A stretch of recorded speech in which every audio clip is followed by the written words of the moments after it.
The slap echoed through the first-class cabin like a gunshot. "Get your ghetto hands off my call button," Claire Ramsey hissed, her manicured palm still suspended in the air where it had connected with Amara Wilson's cheek. The red imprint of her fingers bloomed across Amara's dark skin as the entire cabin froze in collective shock. For 3 seconds, nobody moved. Then phones emerged like periscopes above the privacy dividers of Horizon Airlines Flight 237, Atlanta to Los Angeles. The preferred route of entertainment executives, pro athletes, and the kind of wealthy travelers who considered first class their birthright. What had begun as a petty dispute over armrest territory had escalated with volcanic suddenness when Amara had reached for the flight attendant call button, and Claire had decided a black woman's hand didn't belong anywhere near her personal space. "How dare you touch me?" Claire continued, oblivious to the fact that she had just committed assault at 35,000 feet in front of 16 witnesses, her Botoxed face contorted with self-righteous indignation. "I've been a Diamond Elite member for 15 years. I know all the pilots. You're not going to get away with this." Amara touched her cheek, her expression remarkably composed despite the public humiliation. At 42, she carried herself with the quiet dignity of someone who had navigated white women's rage before, though rarely so physically. Her simple linen shirt and tailored pants bore no designer logos, her only jewelry a plain gold wedding band and modest diamond studs. "Get away with what, exactly?"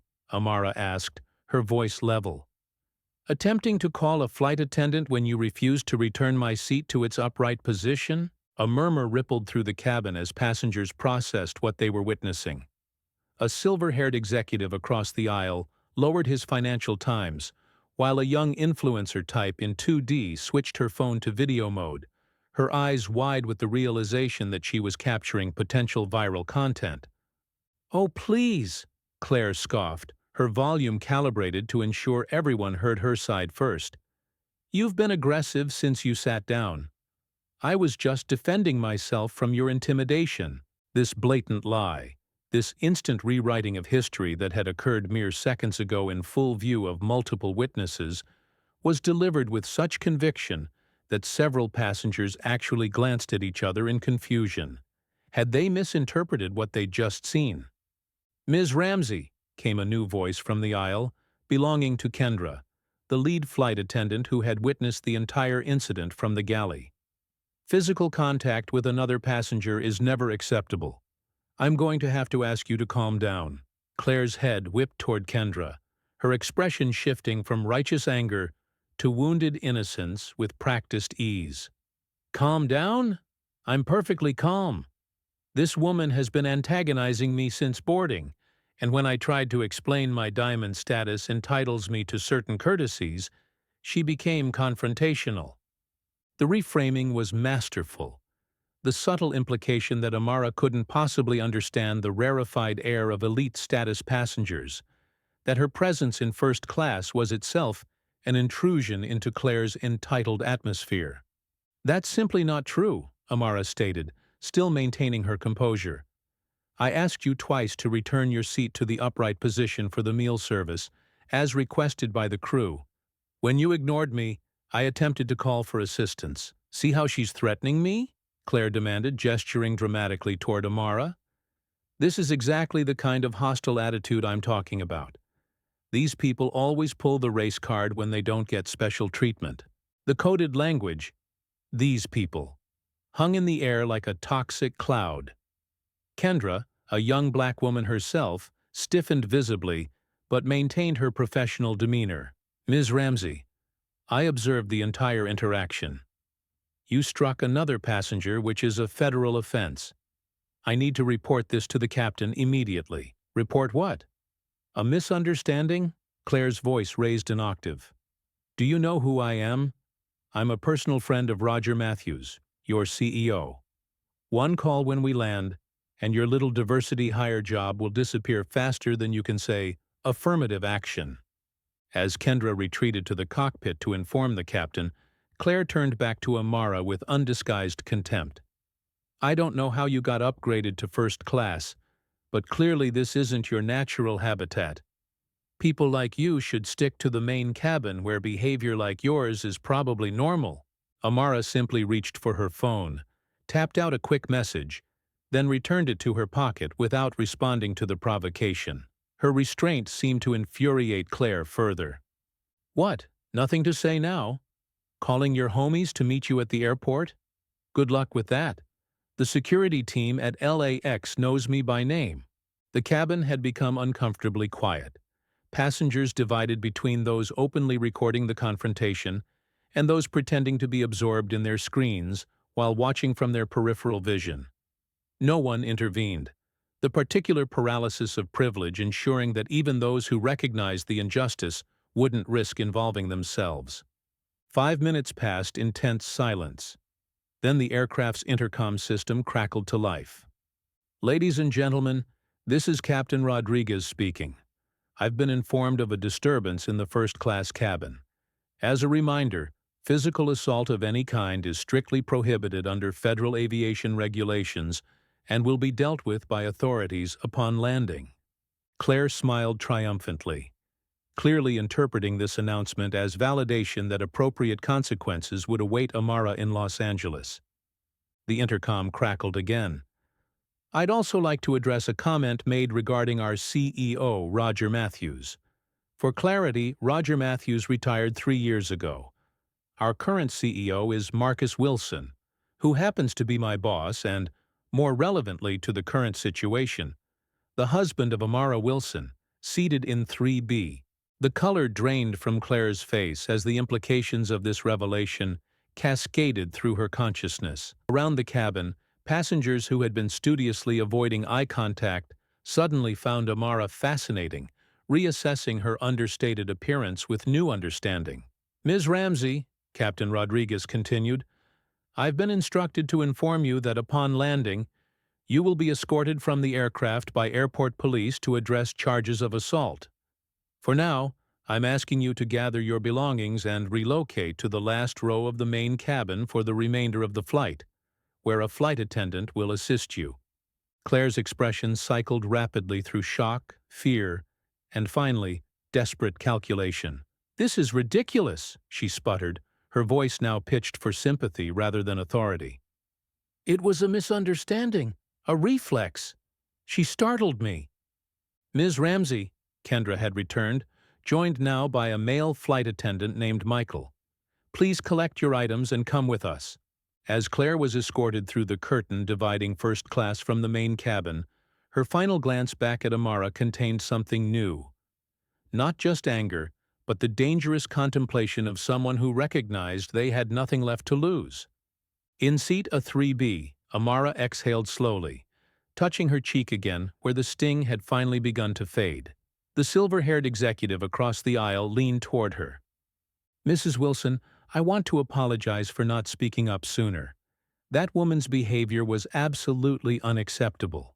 Amara nodded acknowledgement but offered no absolution for his passive witnessing. She was tired, not just from this incident, but from the countless others that had preceded it.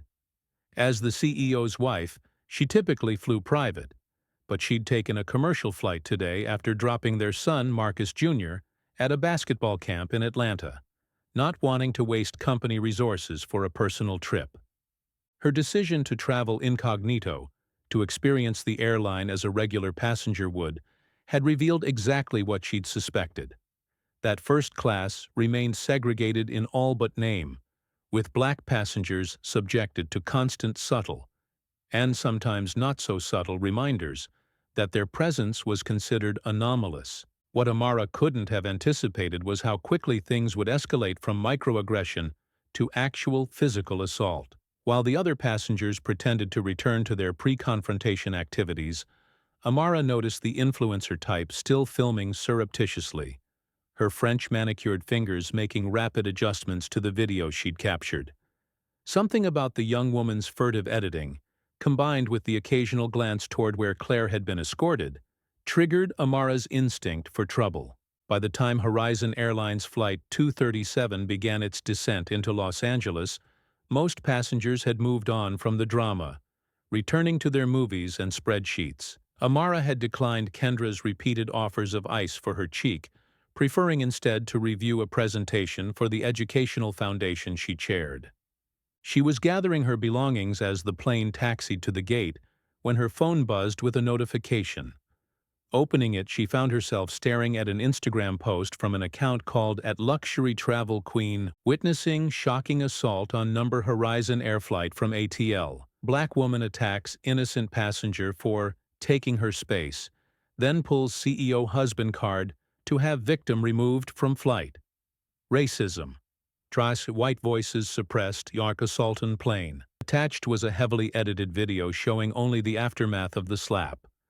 Amara's hand extended toward the call button, Claire flinching backward. Then the confrontation that followed, skillfully cut to make it appear that Amara had been the aggressor. The post was rapidly accumulating likes and shares, with comments already numbering in the hundreds. "This is disgusting," another entitled "Minority playing the race card. Why is no one talking about reverse racism? This poor woman was assaulted. Horizon Airlines needs to explain why they're letting the CEO's wife attack passengers." As Amara stared at her phone in disbelief, she realized the young woman in 2D, @Luxury Travel Queen herself, was watching her reaction with barely disguised satisfaction. When their eyes met, the influencer quickly looked away, busying herself with her designer carry-on. By the time Amara deplaned, the doctored video had been shared over 10,000 times. Claire Ramsey, rather than being escorted to face assault charges, was now at the center of a hastily assembled press gaggle near baggage claim, tears streaming down her face as she described being viciously attacked by the aggressive wife of Horizon's CEO, who had then abused her power to have Claire removed from her rightful seat. "I've never been so terrified," Claire sobbed for the cameras. "She threatened me, hit me, and then called her husband to punish me for defending myself. This is what happens when companies put diversity quotas ahead of customer safety." The narrative was crystallizing in real time, facts distorting like light through water.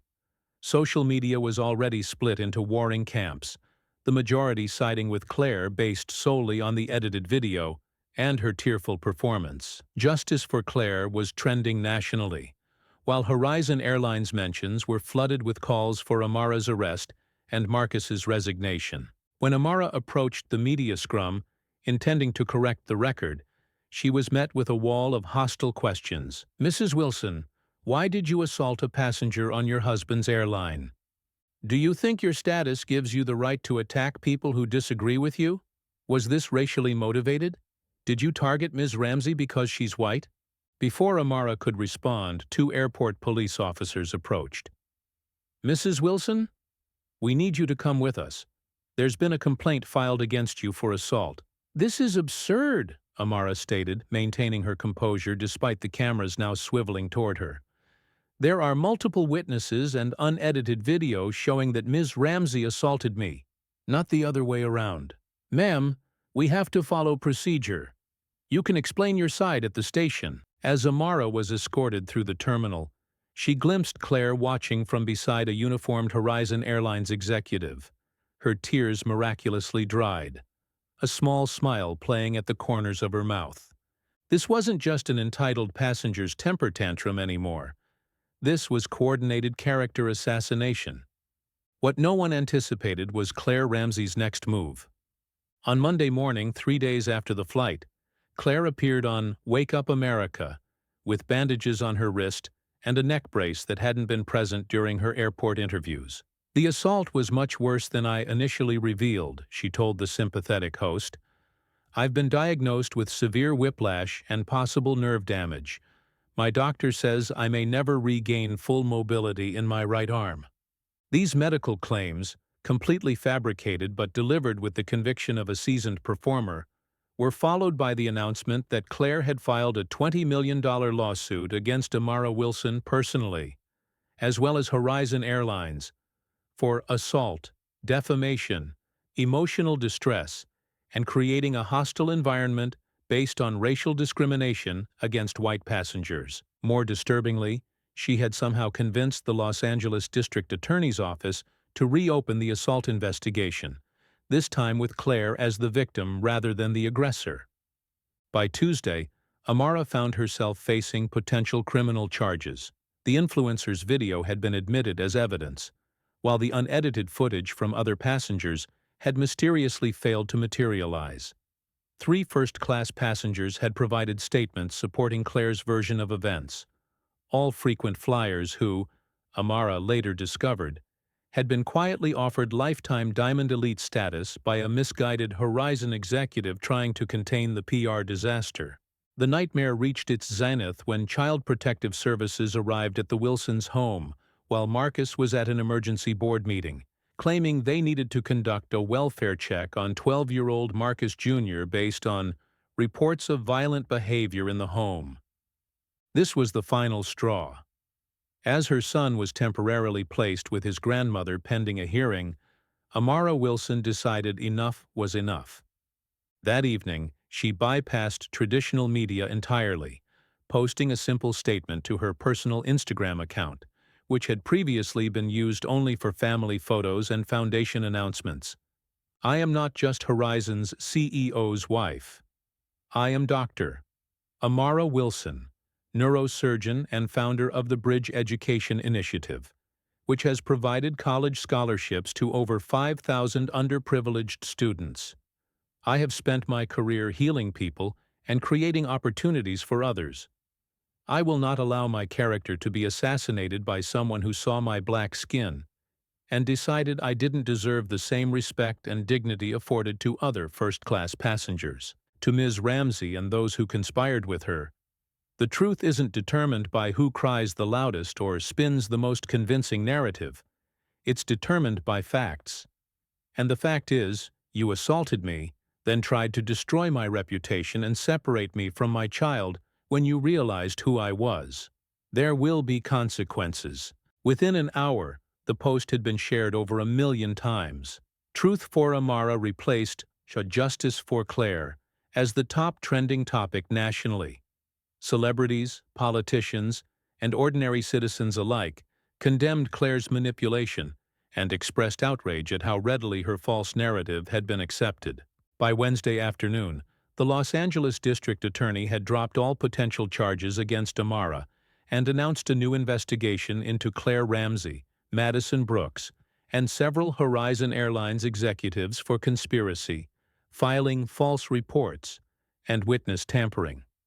Marcus Wilson called an emergency press conference, standing beside his wife as he announced sweeping changes to Horizon's policies regarding passenger complaints, bias training, and accountability measures.